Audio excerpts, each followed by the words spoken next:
राधे राधे भक्तजनों, ये कहानी एक ऐसी औरत की जो ऑफिस भी जाती है, घर का काम भी संभालती है और उसके ऊपर इतना वर्क प्रेशर होता है कि वो बहुत चिड़चिड़ी हो जाती है। उसका बच्चा जब भी उससे कोई बात करता है तो वो गुस्सा करने लगती है, या कोई रिलेटिव का फ़ोन आ जाए तो अपना गुस्सा उन पर निकाल देती है। उसको कुछ समझ नहीं आ रहा होता है, उसका स्वभाव इतना चिड़चिड़ा हो जाता है। एक दिन उसका बच्चा उसके पास आता है, वो शाम को ऑफिस से आती है तो वो कहता है कि माँ मुझे होमवर्क करवा दीजिए। वो कहती है जाओ यहाँ से, भागो, मेरे पास टाइम नहीं है, निकलो।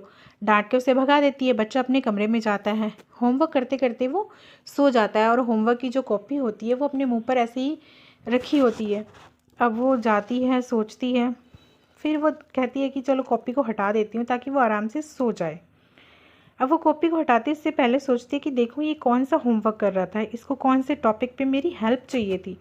कॉपी खोल के देखती है तो उसमें एक टीचर ने टॉपिक दिया था कि तुम किन चीज़ों से पहले फ्रस्ट्रेट होते हो, पहले परेशान होते हो, लेकिन बाद में वही चीज़ें तुम्हें खुशियाँ देती हैं।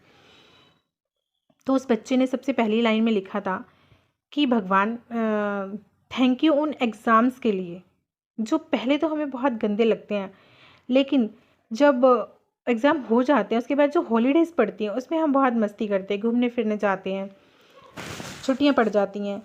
और थैंक यू उन कड़वी दवाइयों के लिए जो पहले तो हमें कड़वी लगती हैं, नहीं अच्छी लगती, लेकिन बाद में उन्हीं दवाइयों की वजह से हम स्वस्थ हो जाते हैं, फिट हो जाते हैं।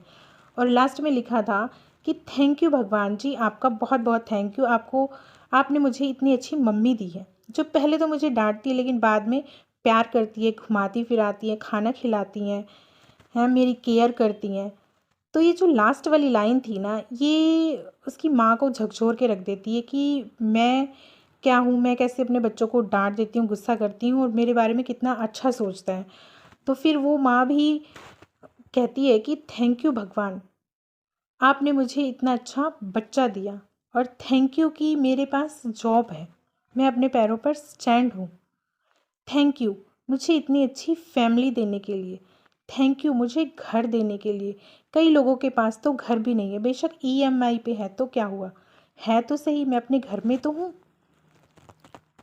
थैंक यू काम के लिए, काम में बेशक प्रेशर है पर काम तो है। कुछ लोग तो वेले हैं, परेशान है, डिप्रेशन में है कि उनके पास काम नहीं है। तब उसको एहसास होता है कि जो हमारे पास है किसी के पास तो वो भी नहीं है, और हम इसलिए परेशान हैं कि हमारे पास इतना काम है। तो दोस्तों, जितना उसमें खुश रहना सीखें, क्योंकि किसी के पास तो यह भी नहीं है।